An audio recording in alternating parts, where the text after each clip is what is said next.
Spiral, dial. Sci-fi with a soundscape.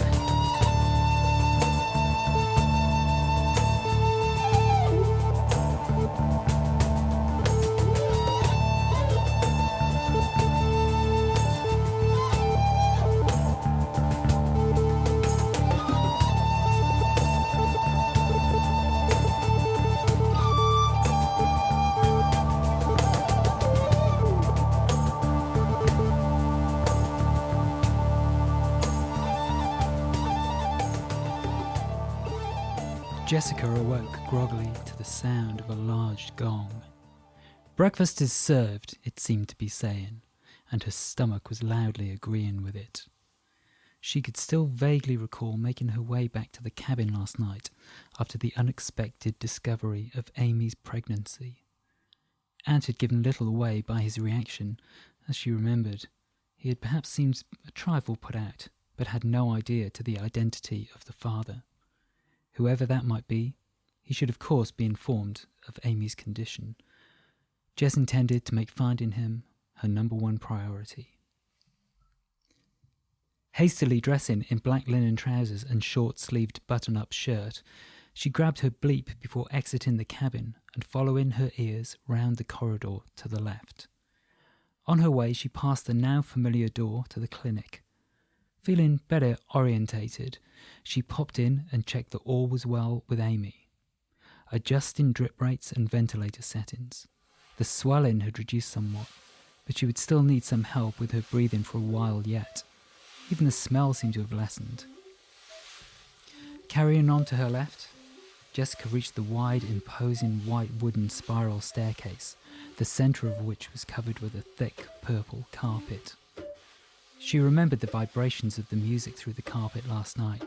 It looked perfectly ordinary now, although the gong was now so loud that the banisters vibrated slightly with every beat. She descended. At the foot of the staircase, a set of wrought iron double doors swung open, and as they did so, the sound of the gong immediately ceased. Before her was a large hall with windows looking out onto the sea on either side. No land was visible. A large number of people were seated at a rectangular central table, being served by bustling green velvet-clad waiting staff. Surrounding this were numerous smaller round tables. She spotted Ant at one of them, and he beckoned her over. "Morning, Doc," he chirped. Jessica managed a forced grin. "How are your patients doing?" Jessica looked from side to side sharply. "Shh, I can't discuss it here. Confidentiality. But yes, they're stable." "Great. Have a seat, Doc. You don't mind me calling you Doc, do you?" Ant carried straight on, paying no attention to her obvious irritation. "This is Patricia, Doc. She's the ship's chaplain. Thought you might have something in common." Patricia was a kindly-looking lady in her mid-50s, clad in a plain grey sweater and jeans. No dog collar in sight, but she managed a godly manner all the same. "It's a pleasure to meet you, Doctor. Ant's been telling me all about your heroics last night. What do you prefer to be called?" At least someone had some manners. "I'm Jessica," she replied.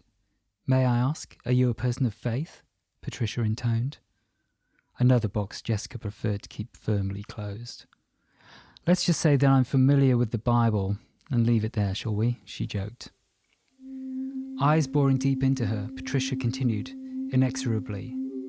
"You know, this ship takes people in many ways. Sometimes, after taking some time to reflect, people seem to feel the need to get closer to the Almighty. I want you to know that I'm here for you, Jessica, should you need me, and so is God." She smiled contentedly. "Patricia's right, Jessica," Ant chimed in. "Do you believe in heaven?" "If there is a God," Jessica pondered, "he is not by my side right now."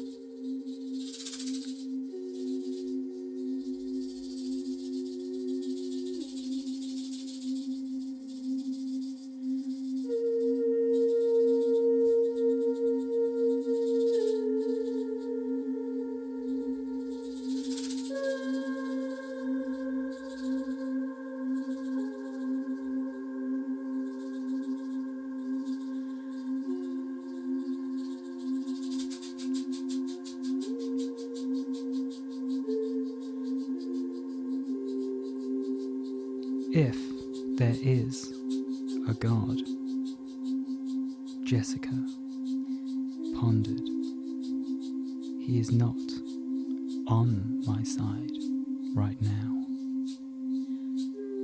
I wouldn't want to get into theology over breakfast. I'm sure you get it all day long, as if that would stop them. Anne looked disappointed. Well, I do hope you're a Christian. After all, if you're not a Christian, you'd be going to hell, and it simply wouldn't be heaven if you weren't there. Jesus, this was the last thing she needed at breakfast. Sarcastic Antipodean with a side of God botherer. A voice from her childhood piped up, telling her to stop all this independent thinking, and she squashed it fast. Last time she'd checked, God had been none too keen on either her military or her medical exploits. Smiling her thanks and making noises about checking on her patient, Jessica grabbed herself a bread roll to go. Intriguing, as the steaming platters on top of the table looked. She thought on reflection she'd rather be hungry in clinic than preached at in here. As she got up to leave, her pager vibrated abruptly, giving her the perfect excuse. Glancing down, she saw a blinking bright green message scrolling across the display. Orders. Report to Captain immediately. She looked over at Ant to gauge his reaction, but he was busy chatting to Patricia about his next confession of all things. She would not have had him pegged as the religious type. It crossed her mind that a lot of convicts found God in jail, a depressing thought which she put firmly to bed. The device buzzed once more. Follow instructions. Jessica blinked. Leave the dining hall and climb the spiral. As she stood there, the buzzing became more and more insistent. She took a single step in the direction of the door, and the device calmed. Clearly, this bleep was a little more advanced than it had first appeared. Shrugging, after all, hadn't she wanted nothing more than to meet the mysterious captain just a few short hours ago? She advanced to the spiral staircase and climbed. She wondered if she would get the chance to investigate the surreal concert hall space in broad daylight. She was pretty sure she must have imagined most of that, and was looking forward to grounding herself firmly in reality, where she felt most comfortable. Before she could explore further, she found herself at the top of the spiral and in front of another large set of double doors, in wood this time. They were ornately carved with a netting pattern reminiscent of her bedspread. On closer inspection, the strands were composed of a multitude of tiny spirals. Peering closer at the intricate work, to appreciate the detail close up, Jessica's nose was only an inch from the door when it shot open, sliding away in another direction to nestle behind hidden panels. She almost fell forward into the room in surprise and had to catch herself physically in the doorframe to protect an undignified entrance. Flustered, she flicked her eyes across the room to locate the door opener. A large stone desk took pride of place before gleaming glass panels, extending from floor to ceiling. Jessica could see over the prow of the vessel and right out to sea, an array of computer screens containing various readings and nautical hieroglyphics took up most of the desk space. The captain sat in a silver chair and was suspended from the ceiling above the centre of the desk. Jessica was not sure, looking at the captain, whether they were a man or a woman. They had not a single hair on their head. Startling blue eyes contrasted with pale, translucent skin. They wore a plain blue suit, matched with unexpectedly high heels. They nodded at Jessica to sit, which she did with alacrity. As she sat, she observed that the desk appeared to be formed of sections which glistened very slightly and appeared irregular in form. She had seen it somewhere before. Searching her memory, she realised that the desk was in fact a giant ammonite, and following its coils around, she could not exactly tell where the desk ended and the glass walls began. The reflections in the glass were a little too bright for her to see the captain comfortably from this angle, and she found herself squinting slightly. The captain looked her straight in the eye for some time. After several minutes, Jess looked down. She didn't want to seem disrespectful. The chair she had sat on had initially felt firm, but the longer she sat there, the more it seemed to encase her, as if she was sitting on a giant beanbag. Her body began to tingle slightly. and she started sweating. The captain spoke in a high-pitched, gentle voice, quite at odds with their severe appearance. Jessica was taken aback, but assumed that the captain must be blind. "So, tell me about yourself." This one she could do. Jessica was an expert at producing sanitised corporate bullshit. She launched into a pre-prepared spiel. After she had finished, the captain merely sat and looked at her. Jessica waited to be asked another question, but the captain was the very essence of stillness. Something about her expression precluded her from saying a word. Immediately, before she had a chance to react, the captain was standing right beside her. For the first time, Jessica noticed extremely long nails with sharpened tips on both their hands. Head tilted slightly to one side, the captain raised their hand and cocked their little finger. When they saw that Jessica was fully focused on it, they began to slowly move the fingernail closer to Jessica's right eye. It was so slow as to be almost imperceptible. Jessica immediately felt a great sense of dread. She instinctively shrunk back, but found to her horror she was quite unable to move. The chair had coalesced around her to form an immovable object with the consistency of concrete. She was quite trapped. She could only watch as the nail came closer and closer. A loud knock cut through the air. Instantly, it seemed, the captain was seated back in that strange silvery chair. Jessica blinked, unsure of what had just happened. Before she had had time to process it fully, the door was opening and a man had entered. Unable to turn, Jessica nevertheless recognised the accent. It was Ant. "I believe you have met Ant. He is here to give you your induction." It was the first time in her life that Jessica had received these words with a sense of relief and reassurance. Usually medical inductions were turgid affairs, full of tedious bureaucracy and the occasional wise-ass fire safety video. She held great hopes that spiral dials would not disappoint her. She could do with a bit of boredom. It would form a respite from the frantic imaginings of her quite clearly deranged mind. Ant crossed the room and tapped on the left side of the curved glass, which immediately darkened and displayed the topic list for the morning. Jessica looked at the captain, expecting her to leave. She remained. The first section was labelled, "Induction. An induction."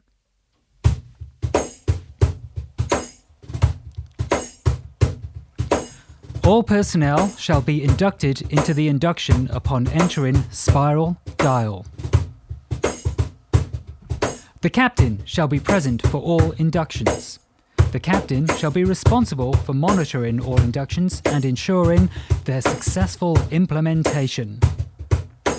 Ownership of the induction process shall remain with the captain and shall be reviewed at the end of the operation's first year. By proceeding to step 2 of induction, crew consent to participate in the induction process. Any injury, intended or otherwise, sustained during the induction process shall be the responsibility of the individual crew member." The page ended with a small picture of a smiling cartoon penguin suspended over a large hole in an iceberg. "Very funny," Jess muttered, as she signed the electronic waiver which appeared on the section of the ammonite immediately in front of her chair. The moment she had done so, a prompt popped up asking her to provide her fingerprints, which she did, impressing the pads upon the cool stone surface.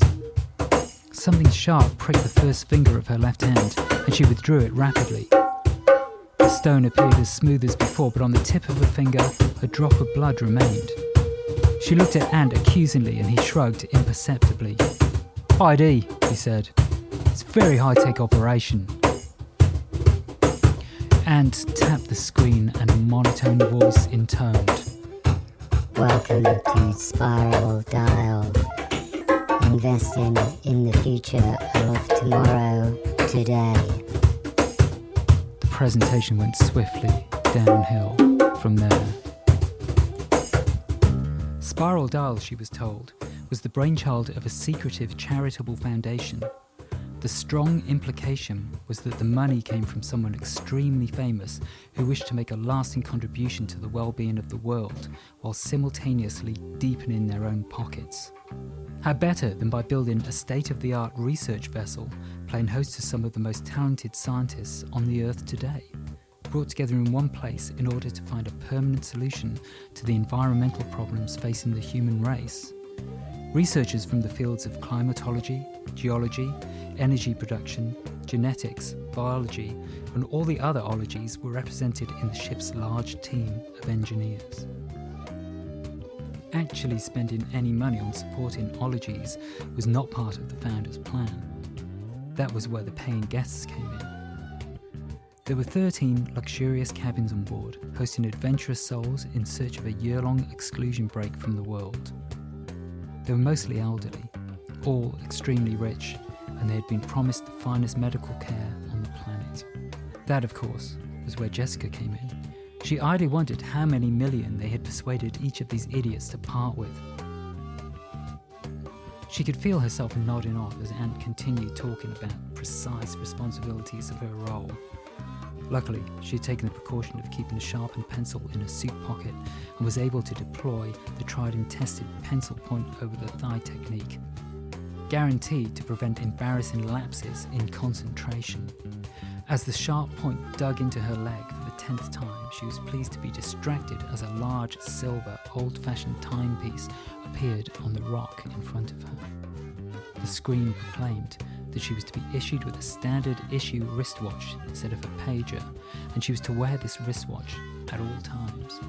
She put it on her wrist and noted the pearly reflection from the slightly opaque screen. It really did look like an antique. You know, Captain, I must say that I'm so impressed with the exquisite design of the ship. Who is it who thought of all these divine touches? This watch is simply stunning. The captain purred. Flattery was a universal language, and when Jess was fluent in, when she wanted to be, at least. I'm so glad you appreciate it. I always say that the devil's in the detail. Wouldn't you agree? Jess thought it best to nod silently in agreement, in case the captain also turned out to have heaven on her mind. The rest of the induction went smoothly, with a brief summary of each one of the ship's 13 areas of research which Jess paid the minimum possible attention to. Finally, Ant paused and asked, "Any questions?" Jess had a lot of questions, but most of them were directed at her own state of mind. One burning question, however, she felt she was on safe ground with. What is the ship's policy should a crew member require medical evacuation? For instance, if they need medical care, which we are unable to provide on board.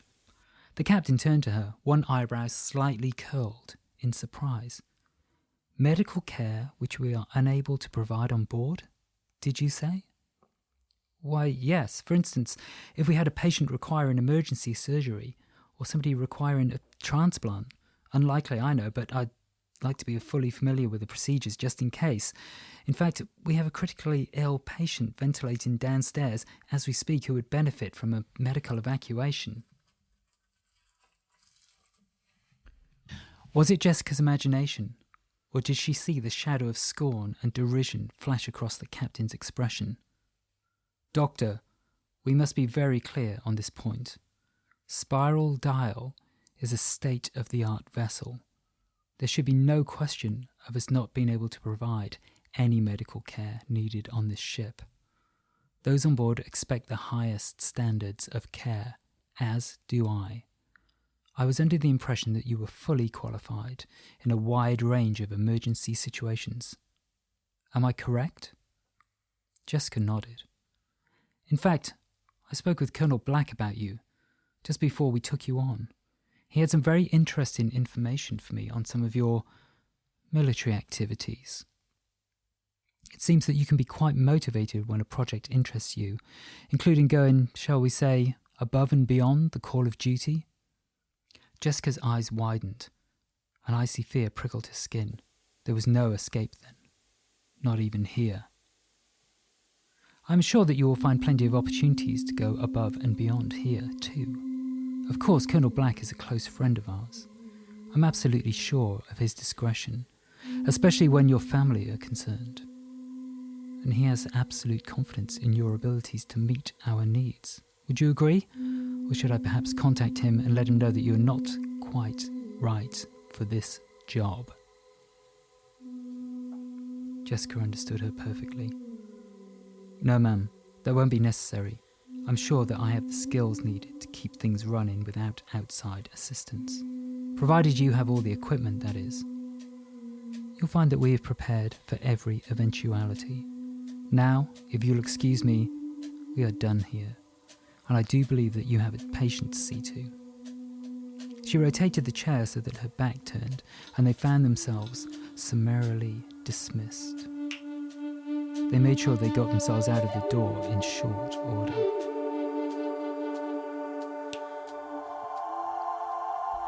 Ant noticed that Jessica was visibly flustered. "What's all that about?" he asked.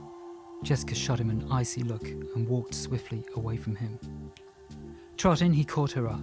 "Hey, we have to get to the medical quarters. Or don't you need my help anymore?" "What are you talking about, engineer?" "It's just, things seemed a little tense back there. Look, I'm sure it's none of my business. Just let me know how I can help. The captain can be a tricky customer, you know." Jessica ignored his protestations and stormed off. Her instinct was to run as fast and far as possible, but she had no idea where she could go to. He didn't try to follow her. She must have taken 30 steps or so before she found herself back at the large double wooden doors. Backing away swiftly, she looked around for Ant, but he was nowhere to be seen. She must have gone around in a complete circle. Taking care not to get too close to the captain's office, she looked closely at the surrounding space. The walls were glass, floor to ceiling, looking out into the ocean and the deck below. To each side of the double doors, a corridor extended.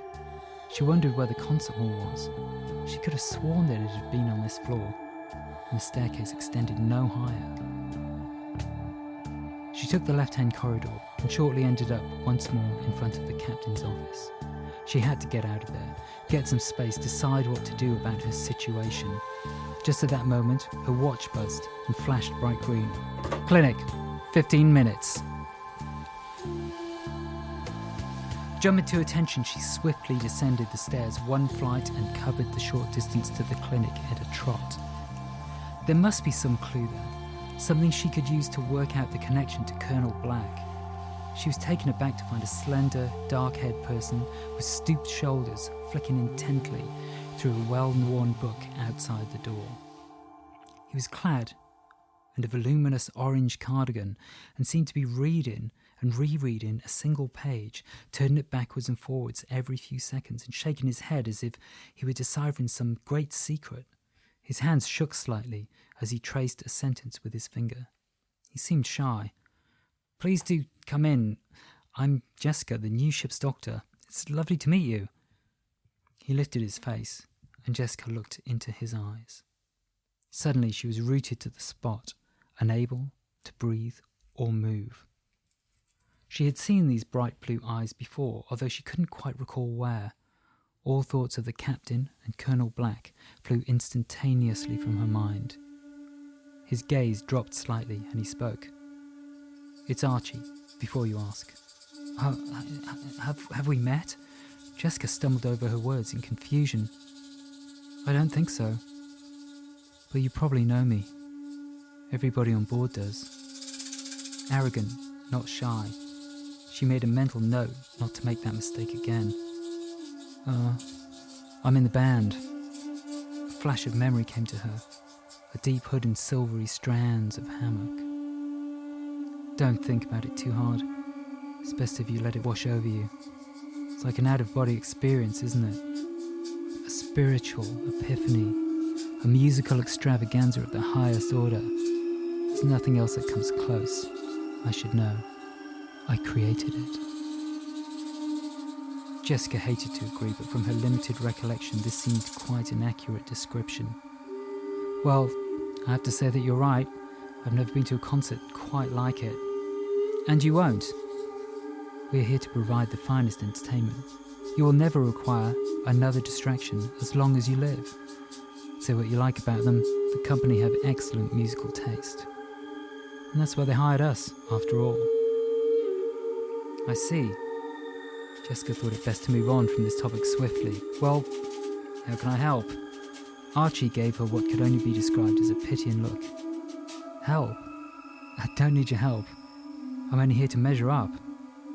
Measure up? For the speakers, Archie tutted. Pardon? I heard about Amy. Terrible.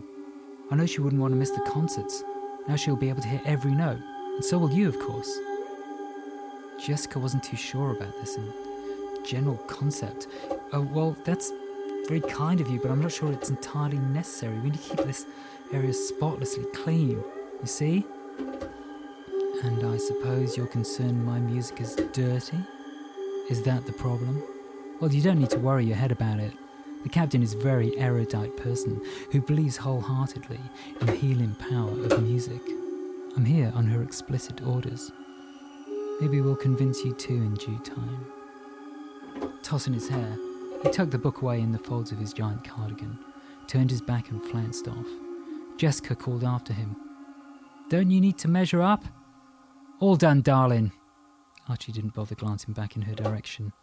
I'm off to sound check. See you tonight at the show. Don't be late. Sound check? Thought you played there every day. We still sound check, darling. For at least 3 hours every morning. You think your doctors are the only ones who work hard? Well, think again. It's a new show every time. You just wait and see, he cooed as he strutted off. Gritting her teeth, Jessica entered the clinic.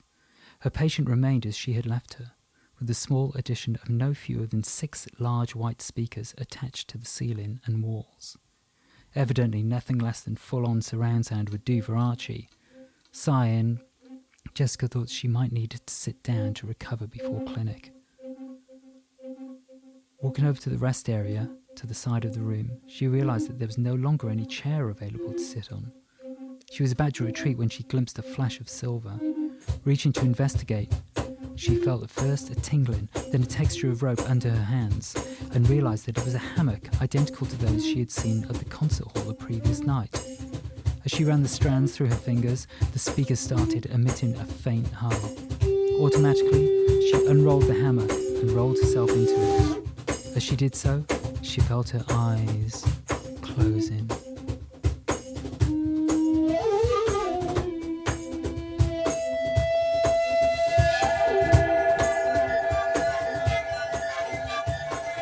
She found herself with feet unexpectedly planted on solid ground, shivering. The moon shone full and bright, crimson red in a pitch-black sky.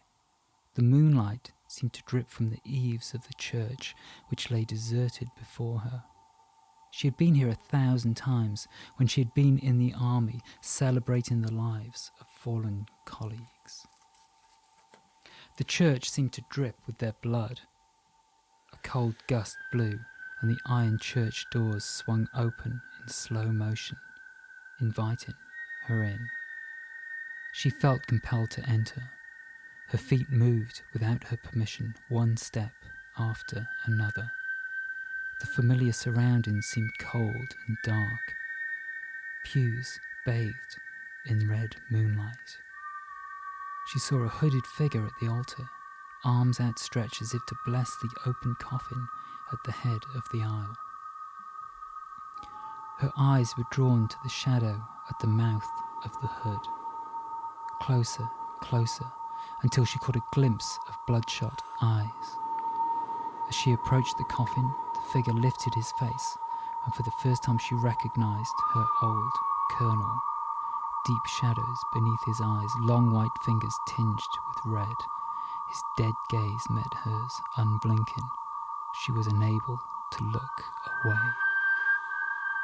Suddenly, she found herself at the top of the aisle, the gaping mouth of the coffin before her.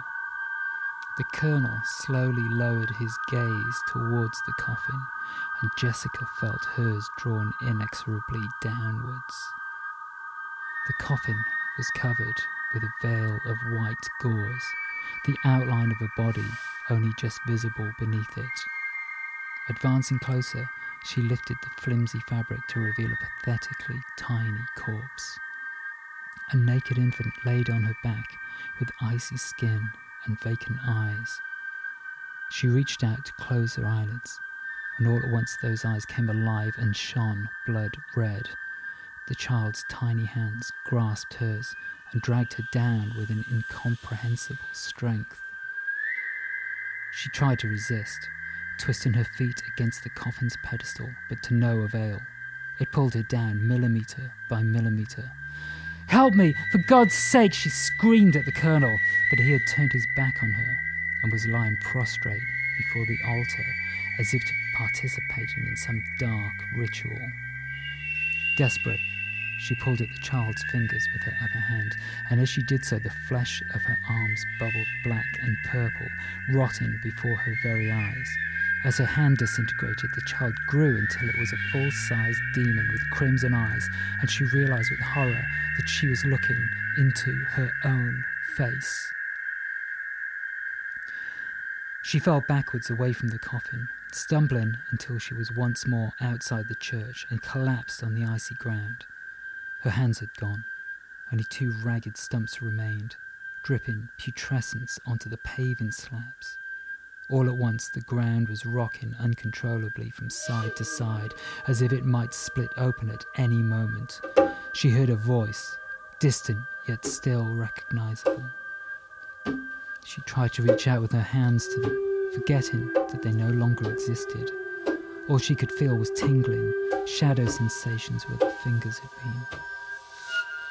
Reaching again, she felt that the same tingling sensation, as if brushing away cobwebs. She tasted blood in her mouth. Ripping the cobwebs apart with her phantom hands, she hit the ground hard. Opening her eyes, she found herself back on the sterile floor of the clinic, the hammock swinging above her. The dream had served its purpose. It had reminded her of something she had forgotten, perhaps deliberately hidden from herself. She could remember now where she had seen them before. Those bacteria she had found on Amy's petri dish. On a corpse. The corpse of a human child. A child she had killed.